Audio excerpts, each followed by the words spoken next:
If you haven't heard about Anchor, it's the easiest way to make a podcast. Let me explain. It's free. There are creation tools that allow you to record and edit your podcast right from your phone or computer. Anchor will distribute your podcast for you. You don't have to do a thing. So it can be heard on Spotify, Apple Podcast, and many, many more. Trust me, I researched over 30 podcast hosting companies. This is the best. It's everything you need to make a podcast in one place. Download the free Anchor app now or go to anchor.fm to get started.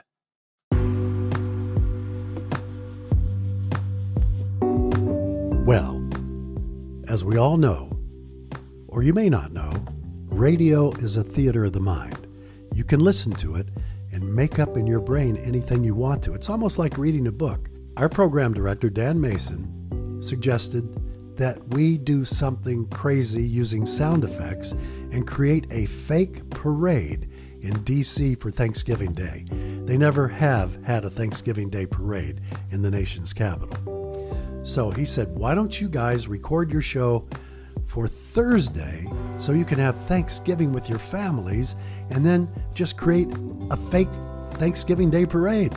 We decided to put one together, an entire Theater of the Mind parade.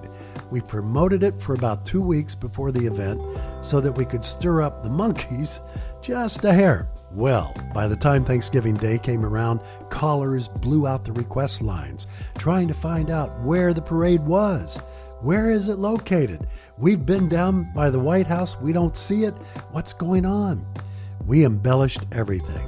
Used crowd effects, marching band sound effects, made up the name of the floats to relate with what was going on at that time in history in D.C. I believe the other jocks were a part of the parade as well and were supposedly on the scene filing reports. It was a hit. Well, we had so much fun in Washington, D.C. I mean, just 2 kids. We were still in our late 20s, if you can believe that. So much fun. Here's a little story about Dan Rather. Once when Dan Rather became the CBS anchor and began wearing sleeveless sweaters on camera, I once said on the air that he looked kind of weird. You don't wear a sweater without sleeves. It looks crazy. And for that matter, you could take any person off the street, put them in front of a teleprompter, and they would do a better job than Dan. Well, his daughter called crying and later tried to sue me and the station for slander. I had to make a very big apology to his daughter. I didn't mean to offend anybody. Sometimes when you're flying by the seat of your pants, you tend to do and say things that might upset listeners who really appreciate what you do on the air. But when it hits them, it hits a nerve and it upsets them. So, Tip O'Neill, one of the finest speakers of the House in the history of the United States, especially back in the 70s and 80s. I was kidding with my partner, Jim Elliott. I told him that when I was at a picnic over the weekend, one of the guests was Tip O'Neill, and all he did was keep taking food off of my paper plate.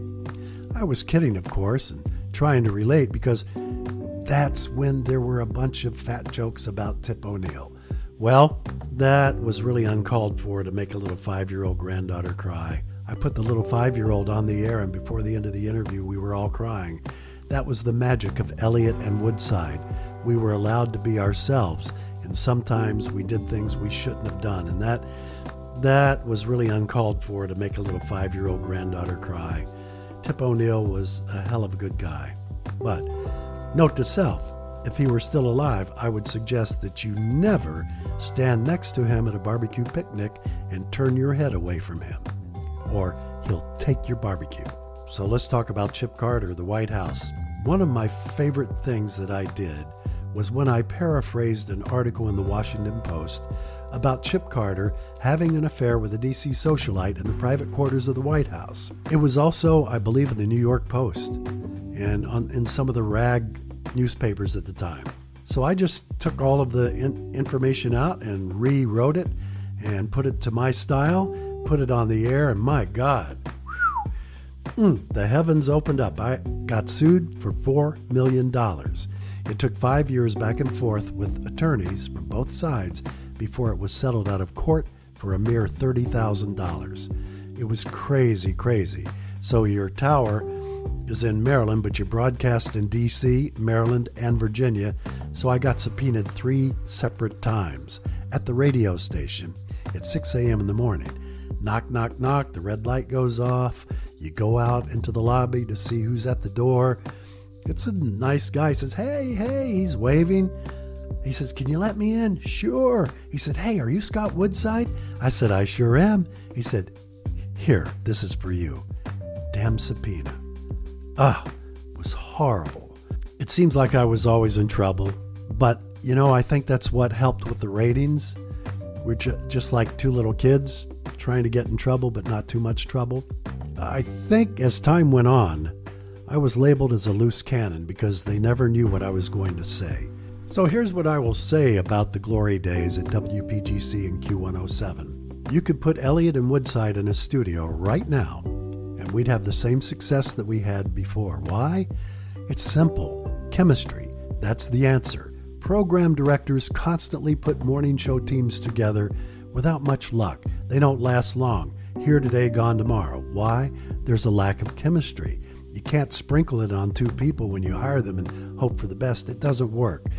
The missing factor for success, again, is chemistry. It's either there or it isn't. Elliott and I would still be doing mornings in D.C. had it not been for a couple of issues we had at the time. It took me years to get over what happened. And to this day, when I go to D.C. for meetings, wherever, if someone in Atlanta says, yeah, I used to live in D.C., and my daughters are in their 40s now, and they say, hey, do you remember a guy by the name of Scott Woodside, Elliott and Woodside? I cherish the memories that I have and secretly wish that we could have another chance. But my on-air days are over. Broadcasting is not what it used to be. So the important part of this story is to continue on with your bad self. When things change, you have to learn how to, God, I hate this word, you have to learn how to pivot, right? And go on to the next part of your journey. Reinventing yourself is probably one of the most important things you can ever do. You'll never grow stale. You'll never harbor resentments. You only have great memories of the past, of when you were successful. But learn from all of those things that you did in life. Like I was in broadcasting. I headed up a stationery company. And then I got into the cemetery and funeral business. I could not have been successful in any of those careers unless I had been in them. In other words, broadcasting led me to being really good at what I did in the stationery business, and those 2 combined really helped me excel in my career in the cemetery and funeral business. It's crazy, but that's how it works. So I wish you the best on trying to find yourself, discovering yourself, and moving on to the next chapter in your life. It's so cool. It's a never-ending book. The chapters just keep coming and coming and coming. It's exhilarating. So, with that, I'll see you next time. Take care.